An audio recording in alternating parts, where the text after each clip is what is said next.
bonjour à vous deux. Merci de nous rejoindre pour la présentation ce soir du film Les Rascals qu'on présente dans notre section crossover cette année au festival. Les Rascals, c'est une proposition presque inédite en France, un film de gang et un film historique en même temps. La première chose que j'ai envie de vous dire, c'est que j'ai trouvé le film très documenté. Est-ce que vous pouvez un peu me parler du travail que vous avez fait pour vous inscrire vraiment dans cette réalité qui va jusqu'au langage? Déjà bonjour et merci de nous recevoir. Bonjour. En fait, il y a eu une petite phase qui a duré pratiquement 8 mois où il y a eu plusieurs types de recherches, de la recherche documentaliste. On a regardé avec les images d'archives, du documentaire, les peu de documentaires qu'il y avait. On a retrouvé les quelques bouquins un peu sociologiques qui traitaient un petit peu des années 80 et des bandes et tout ça qu'on a lu. On a épluché les faits divers aussi de l'époque.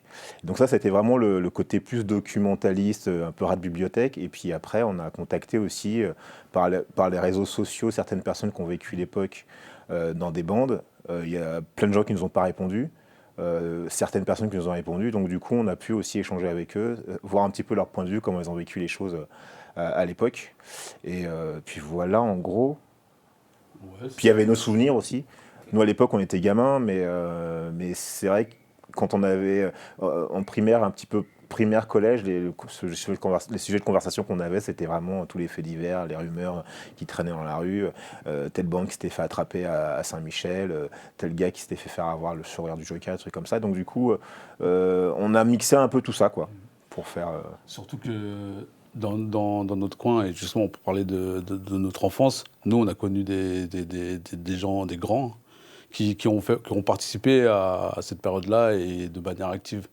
Donc tout ça, ça a nourri une espèce de mythologie dans nos mémoires. Et au fait, c'est ça, c'est que pour raconter l'histoire, on ne voulait pas que ça soit que des souvenirs. Il fallait que ça soit basé sur quelque chose de précis et de réel.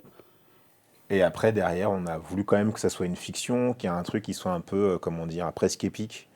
En fait, on voulait retrouver un petit peu le côté oral qu'il y avait à l'époque quand on se racontait les histoires. Et dans la manière de raconter Rascal, on voulait retrouver ça, en fait, cette forme d'oralité qu'on raconte les bastons ou les choses. Il y a un truc un peu plus épique que ce qui s'est réellement passé. Donc on a voulu aussi retranscrire ça aussi dans le film. L'ancrage historique, il commence dès le générique avec ces photos d'époque qui sont formidables. Vous avez retrouvé des photos qui sont... Ça m'a fait penser au générique de La nuit nous appartient de James Gray, qui reprend aussi les photos de la police dans les années 80. Et je crois que ça plonge d'emblée dans le film. C'était hyper important parce que les photos sont de Philippe Chancel, qui a donc photographié la jeunesse début des années 80. Et il y avait un truc qui était un élément qui était important pour nous, c'est toute la période un petit peu rockabilly. Il y a pas mal de gens en fait qui se disent mais rockabilly années 80, on se croirait dans les années 60. J'y crois pas trop, alors qu'il y a vraiment eu une grosse communauté jeunesse rockabilly à Paris qui sortait, qui s'amusait, parce que c'est encore une époque où le rap n'existe pas, quoi. Et donc la seule musique qui unit tous les jeunes, c'est le rock.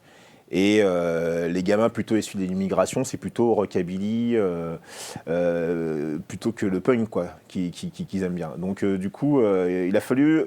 Ce générique, ça nous permet aussi de dire que c'est pas qu'une lubie ou que de la pure fiction. Il y a vraiment eu ça qui s'est passé à un moment donné à Paris. On a oublié. Moi, à l'époque, je vivais chez ma grand-mère et mon oncle avait 18 ans. Et il s'habillait comme ça. Mais donc c'est vrai qu'aujourd'hui, quand on y repense, on se dit mais attends, c'est complètement anachronique, alors qu'il y avait vraiment ce truc-là, quoi. Oui, on sent à ce niveau-là que c'est documenté. Et l'usage du louche-bème, cet argot... Je sais plus, en discutant entre nous, et en fait, je crois qu'assez rapidement, on s'est dit il faudrait vraiment qu'on retrouve un truc au niveau du langage, parce qu'il y avait pas mal d'argots différents. Tu avais la langue de feu, le javanais, tu avais le louche-bème, et on voulait trouver un truc qui soit en même temps oral et en même temps aussi visuel. Et puis après, je crois, le louche-bème... On a choisi le louche-bème aussi parce que l'époque aussi, elle s'y prêtait. Et surtout, par rapport à tout ce qui était langage, on voulait vraiment que l'argot il soit authentique de l'époque. Et nous, on ne pouvait pas faire du wesh ou de choses comme ce qu'ils disaient aujourd'hui. Ouais, ça par contre, ça c'est vrai que c'était dès le départ, on s'était dit qu'il fallait qu'on retrouve une manière de parler qui soit plus comme dans les années 80. C'est-à-dire que les gamins, à l'époque, même quand ils habitaient dans les quartiers, Ils avaient plus une manière de parler un peu titi parisien, un peu comme Renaud ou MC Jean Gabin. Et assez vite, on s'est dit qu'il fallait que nos gamins, ils ne parlent plus du tout comme des gamins de maintenant, quoi. Donc c'est vrai que le louche aussi, ça aidait. Et après, il y a eu un gros travail aussi pour eux d'essayer de parler autrement que ce qu'ils ont l'habitude d'utiliser comme terme. Donc sur le tournage, c'était un peu compliqué, il fallait faire la police tout le temps, quoi. Mais j'ai l'impression que ça aide à l'immersion. Le langage, en fait, c'est hyper important dans le film. Il y a plein de langues différentes. Et voilà, c'était hyper important, l'oralité. En plus du visuel, je trouve que ça nous aide à nous immerger complètement dans l'univers des Rascals, quoi. Ouais, ça se ressent. Alors, autant le film de gang, c'est pas quelque chose qui est dans la culture cinématographique française. C'était un vrai sous-genre du cinéma américain dans les années 60. Est-ce que vous aviez des références en entrant là-dedans Je te laisse. Bah, Je vais parler d'abord. ok. En fait, déjà, nous, on fait la distinction entre gang et bande. Ouais, ok. Parce que voilà, la bande, ça fait plus potes, c'est beaucoup plus léger. En fait, dès qu'on part dans la terminologie gang, il y a toujours une connotation avec la violence. Alors que pour nous, quand même, bande, c'est la famille de substitution, c'est les copains qu'on se fait. N'importe qui peut faire partie d'une bande. Et donc, pour revenir aux références, bah, pour moi, en tout cas, il y avait un film de Walter Hill qui m'avait marqué, Les Guerriers de la Nuit. Donc moi, quand c'est les Warriors. Quand j'ai vu ça, bah, j'étais dingue parce que je me suis dit non, ça c'est une bande. On pourrait dire que c'est un gang, mais la constitution, en fait, tout le monde avait une fonction. Et moi, mon influence, ma vraie influence, c'était les Guerriers de la Nuit. Ça se ressent notamment dans la scène de métro, forcément, qui évoque d'emblée les guerriers de la nuit. Ouais, et pourtant la référence, elle est même pas là. Ce serait plutôt Black Rain.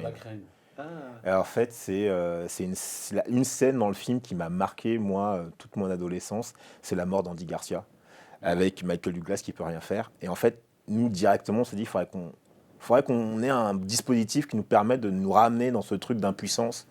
Et le métro, c'était génial pour ça. Voilà. Et du coup, on se l'est retapé pour se dire si c'était vraiment la bonne piste. Et je pense que c'était vraiment la bonne piste. Et après, moi, dans les références de films de bande, il y a The Outsiders, il y a The Wanderers aussi, c'est un film que j'ai vraiment adoré quand j'étais gosse. Et je dirais à peu près tout, parce qu'après, il y a aussi The Lord of the Flatbush, mais le film n'est pas très bon en vrai. Les films que Jim a cités, moi, en fait, je les ai pris en rattrapage. Parce qu'en fait, moi, ma culture de films de bande, en vrai, c'était donc Les Guerriers de la Nuit, Boys in the Hood, Menace to Society, mais qui sont arrivés bien plus tard. Mais c'est vrai qu'avec Colors aussi, c'est vrai. Mais c'est vrai qu'avec l'imagerie plus 60s, bah, moi, j'étais pas trop. Le seul que j'avais vu, je crois que c'était The Outsiders, et de loin. Et Rumblefish, pardon. Voilà. C'est ça. Krusty James en français, oui. Et qui sont adaptés tous deux, Outsiders et Rumblefish, de livres du même auteur. Et on pense vraiment beaucoup à Outsiders quand on voit le film. Parce qu'il y a cette connivence entre les personnages qui tient de l'amitié et d'un ancrage réel. C'est pas artificiel, c'est pas une logique de gang et de... Ouais. Bah en parlant d'artificiel, il y a peu de gens qui le savent, mais nous, en fait, on se connaît depuis très longtemps. Ouais. En fait, on est des potes. C'est ça qui fait la... Je sais pas si ça fait la différence. Sébastien qui n'est pas là, mais en fait, Sébastien, on se connaît depuis le lycée, et avec Virac, on s'est connus à la fac. On n'est plus tout jeune, donc ça fait pas mal d'années. Ouais, ça fait 20 ans. Ouais. Et que... Alors, c'est un film choral. Il y a plusieurs personnages qui sont mis en lumière, on va dire dans une logique d'opposition. Et je me suis posé la question en voyant le film de si ça avait été compliqué de choisir les personnages à mettre en lumière, parce que par exemple, Rico, c'est le personnage fondamental, c'est le déclencheur en soi, mais on s'attarde pas tellement sur Rico et sur sa vie. Non. Ben, en fait, j'ai l'impression que ça s'est fait assez naturellement. Il y avait déjà ce personnage de Rudy, qui est de la famille antillaise. C'est quelque chose qui me tenait, moi, à cœur, de rentrer dans une famille antillaise des années 80 et de donner une autre représentation, moins Marie-Thérèse, la doudou, tout ça, quoi. Et qui était plus proche de ce que moi j'ai connu des années 80 et des ambiances antillaises. Avec une dimension presque autobiographique, parce qu'il y a quand même pas mal d'éléments de mon existence aussi dans cette trame de Rudy. Et après,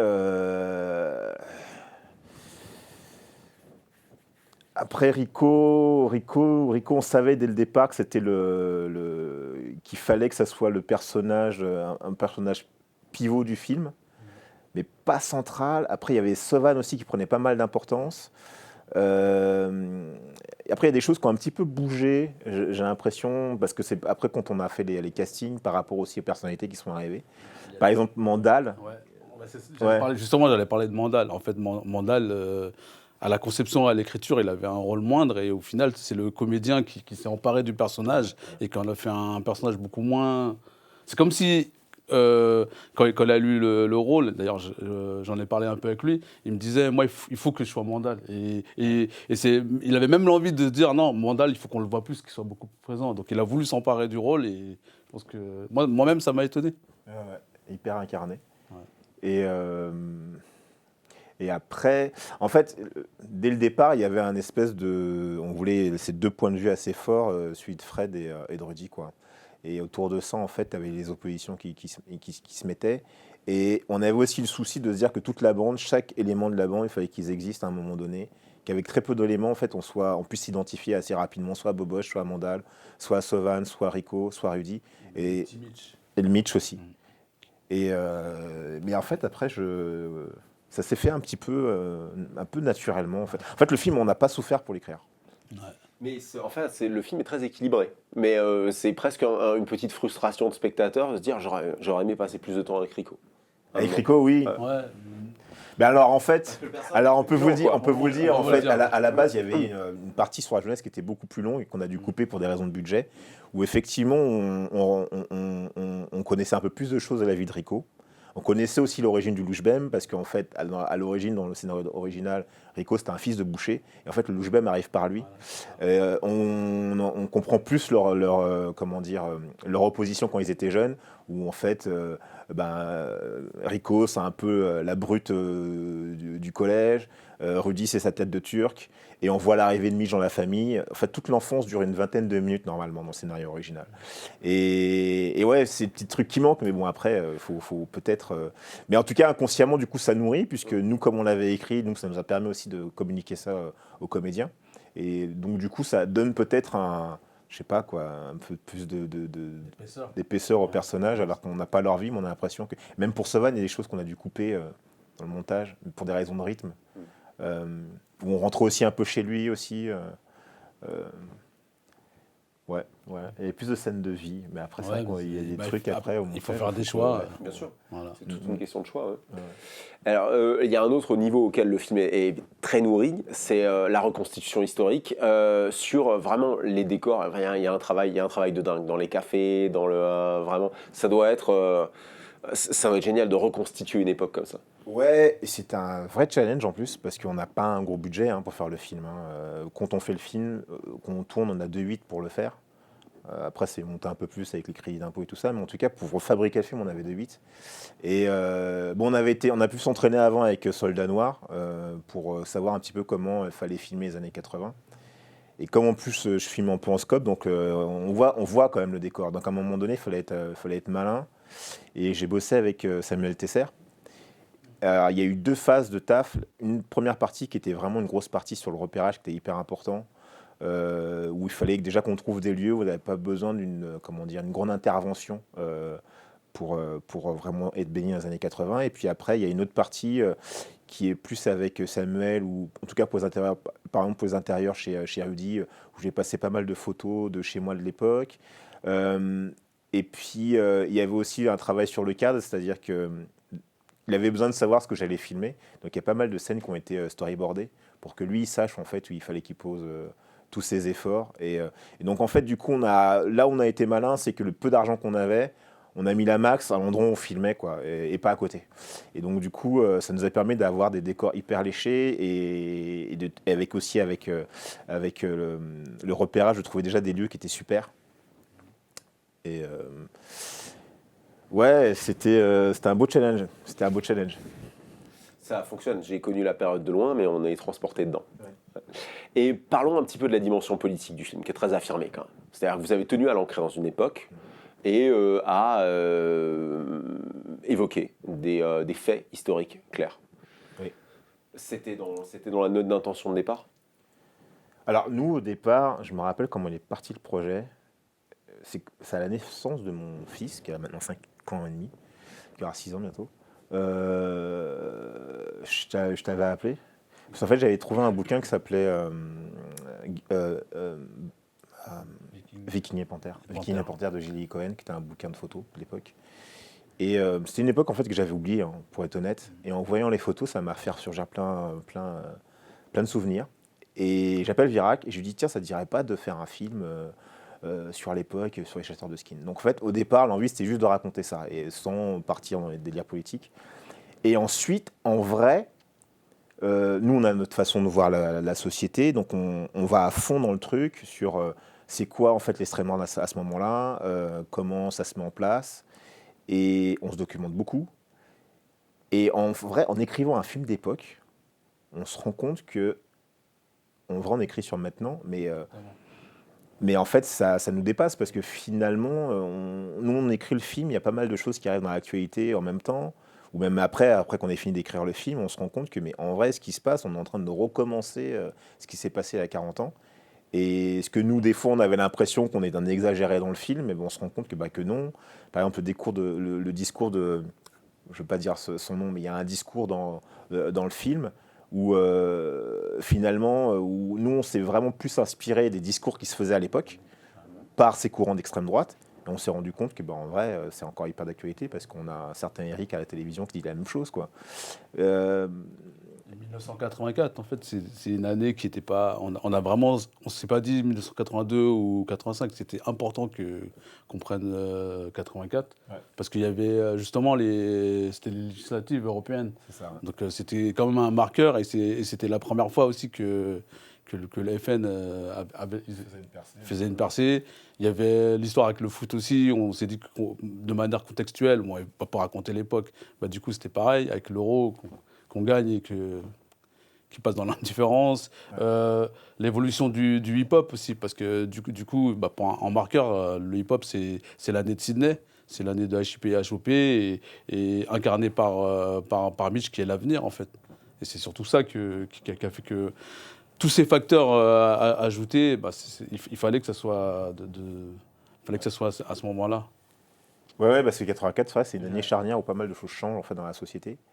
Et notamment ce visage-là, l'extrême droite qui arrive déjà en force, en se disant que peut-être à l'époque, nous, on pensait que ça allait finir en 10 ans, et aujourd'hui, on est avec 90 députés. Mais nous, au moment où on écrit le film, on s'imagine même pas qu'on pourrait avoir 90 députés, quoi. 90 députés à l'Assemblée nationale.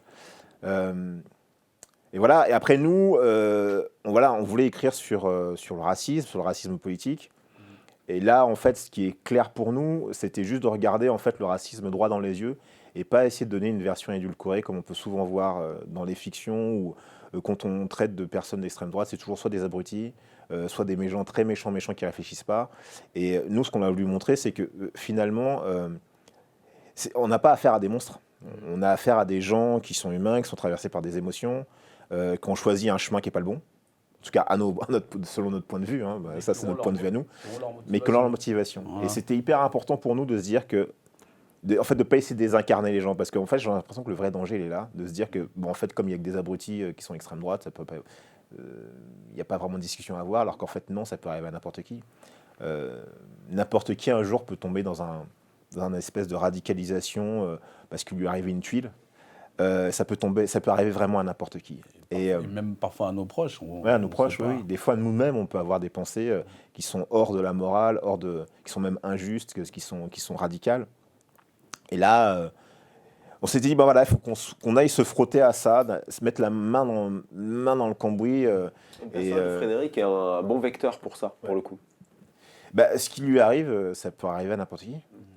Et je pense qu'en tout cas, ce qu'elle ressent, elle, à ce moment-là, c'est-à-dire l'envie de se venger, je pense que ça peut arriver à n'importe qui. Si jamais tu vois quelqu'un, un de tes proches, se faire ratiboiser la figure, est-ce que derrière, tu n'aurais pas envie de te venger ? C'est une question qui est légitime, que tout le monde peut se poser.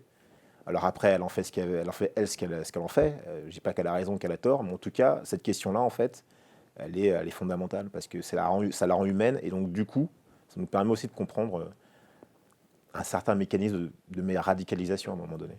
Mais le film, rappelons-le, c'est pas un pamphlet politique, c'est un vrai film de personnage. Non, Et oui. c'est un film qui a un côté très épique, très, enfin, voilà. Oui. Bah, en fait, c'est-à-dire que moi, enfin après je parlais pour moi, après je suppose que c'est pareil pour toi aussi, mais pour moi avant tout le cinéma c'est de provoquer des émotions fortes chez les spectateurs. Enfin en fait, moi j'aime pas aller voir un film où on me fait la morale, donc j'essaie de pas faire la morale quand je fais un film aussi. Mais par contre, de venir te titiller avec des émotions peut-être qui sont un peu contradictoires, de la colère, de la frustration, de l'indignation, du rire, de la peur, enfin ces choses-là en fait qui vont venir te trifouiller les entrailles. Moi, c'est un truc qui m'intéresse.